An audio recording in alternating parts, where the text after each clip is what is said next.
Hey friends, so it's been a good long while since I've done a video like this. If you've been listening at all on Heart Refined, you know that I have said, "Welp, I'm fat again, and it's time to do something new." Now, the fat again is not exactly like it once was from me being such an unhealthy person.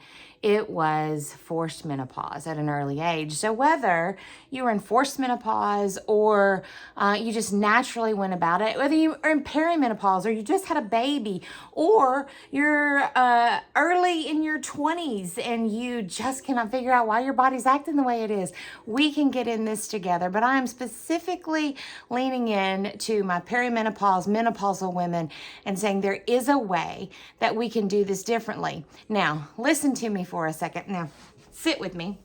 I am not going to promise that we're going to have a specific result because I can guarantee you this.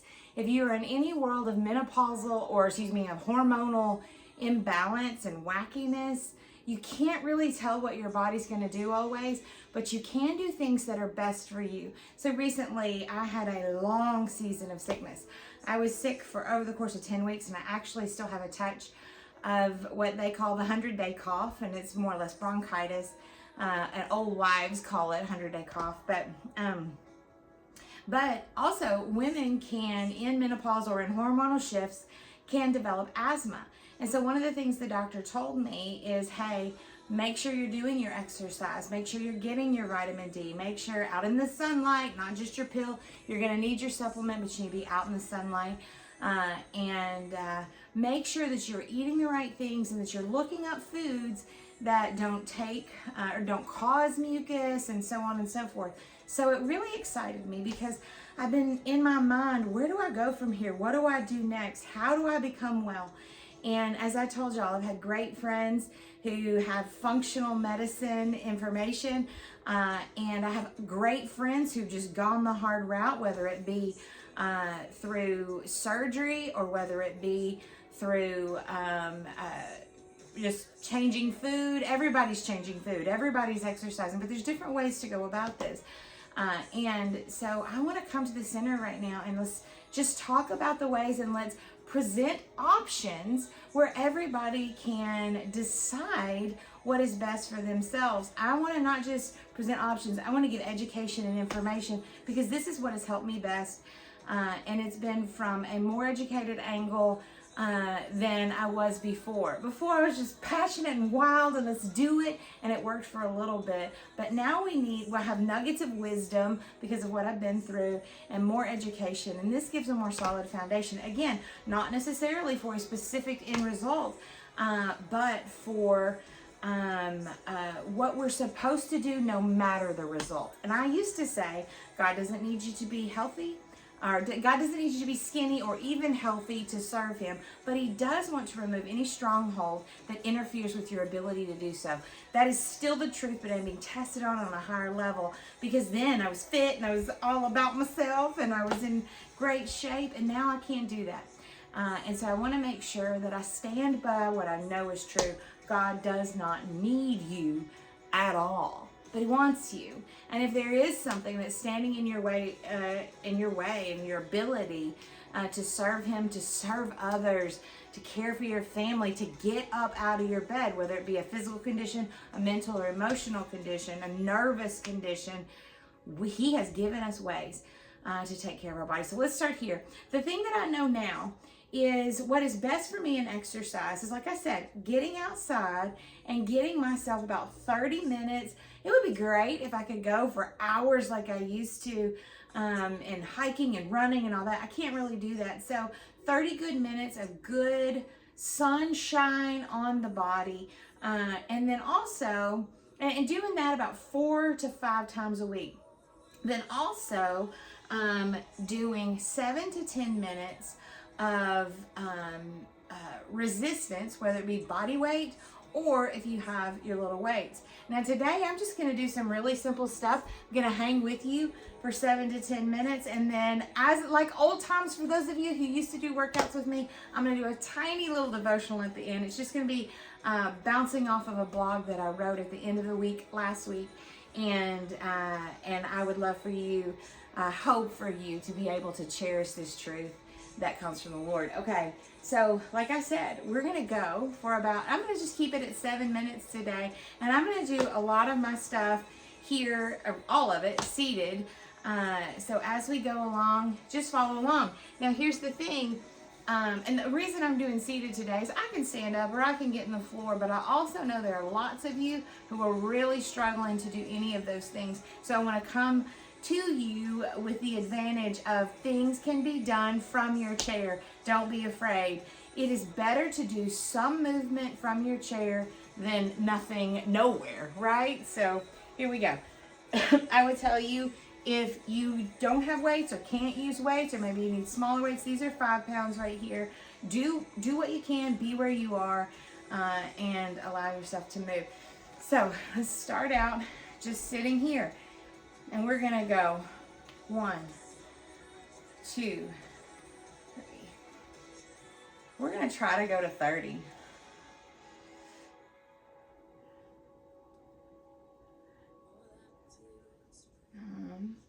10, you're doing good. 11, 12. Make sure that you've got your shoulders up and squared. You're not slouched in, okay? 15, 16, 18. Your feet are pointing forward. 21. Got your tummy tucked. 27, 28, 29, and 30. Not bad at all, right? Okay, so then the next thing I'm going to do is we're going to involve your legs. Now, here's the thing. If you cannot do your weights, if your arms are already a little too tired and you're having pain that's sharp, I'm not talking about achy pain where, oh, my body's just tired. That's fine. But you got to learn the difference between achy pain and sharp pain. If you're in sharp pain, you need to stop and check yourself. Or you maybe just put down a weight. There's some of you, okay, so like this is the thing we're going to do right here. And I'm going to do it without the weights for a second. So then you're going to have your arm up. And then we're going to be, well, actually have both arms up. And then we're just going to cross back and forth. If you can do that weight, do it, okay? So get yourself just arms up, legs spread like this. Now, some of you, you may have shoulder problems, and that's just a little too much for you to do. So then what you're going to do is you're going to come out here. Say you got rotator cuff or something. You're going to come out here and come across instead of going up into that position. I have friends who says, doctor said no up, so don't go up, come low, but still doing the movement because you're getting some tummy stuff done in here and you're pulling those legs into motion. So here we go. Let's do 30. We can do it. Here we go. Here, let's turn this music up.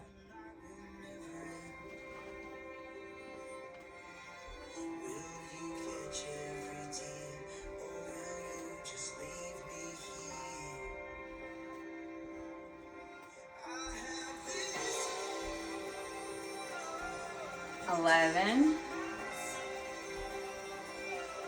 You're strengthening your back. You're halfway through. 19. I've lost something somewhere in there. So there we go. 22.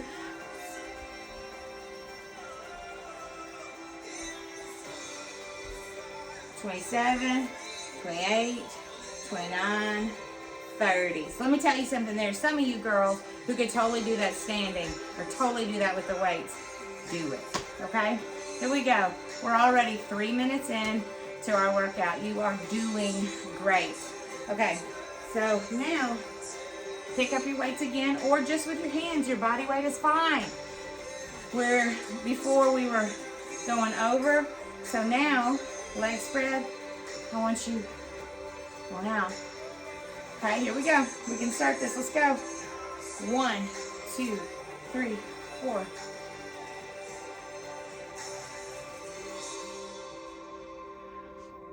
14, 15.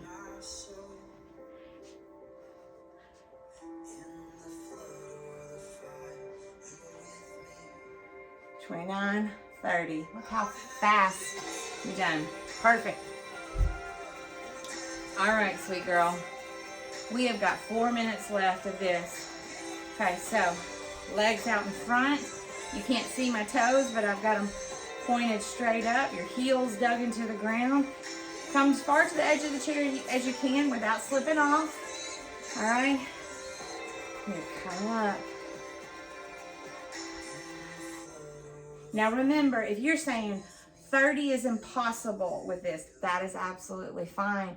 What I want you to do is go slow, and when I finish, you're finished, okay? Here we go. Shoulders squared, back straight, heels dug in, toes up. 1.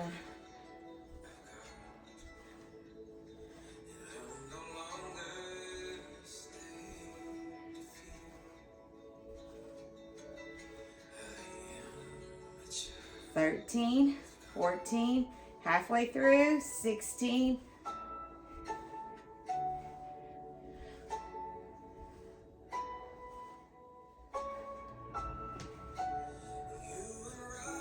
26, 28, 29, 30. There you go. All right, good girls. All right, here. Stretch them out.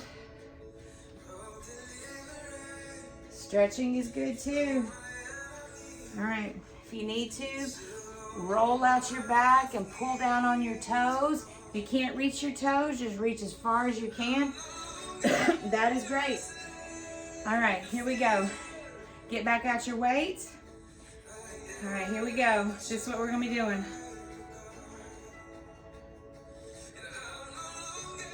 All right, you ready? Here we go. 1. Sitting up straight.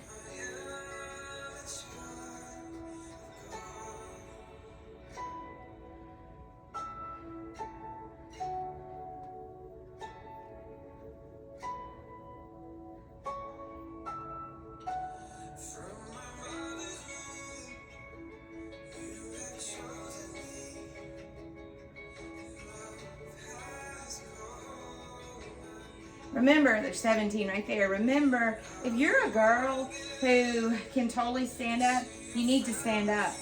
You need to stand up, you need to engage your body. As I call it, you need to suck and tuck. That means you get into a slight squat. You suck in that belly, you tuck in that bottom. 24. 7, 8, 9, 10. All right. One of the things we're gonna do right now, and I'm gonna be standing in a funny position here because you can't see my head if I stand up, but we're gonna be doing some squats. We're just gonna do 30 squats. Remember, if 30 is too many, then you just finish when I'm finished. Here we go. This is the end, okay? 1. If you are a girl who cannot do squats, then what I challenge you to do right here is you are simply bending over and sitting up. Bending over, and you're slightly lifting that bottom as you go, okay? But my other friends, here we go.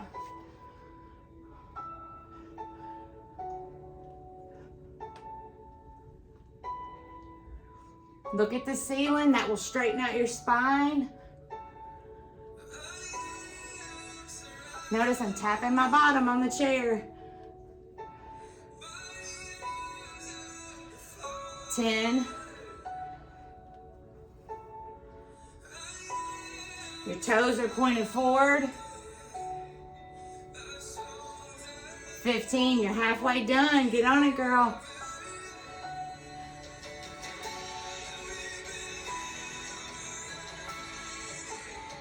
All right, here we go. 22, 23,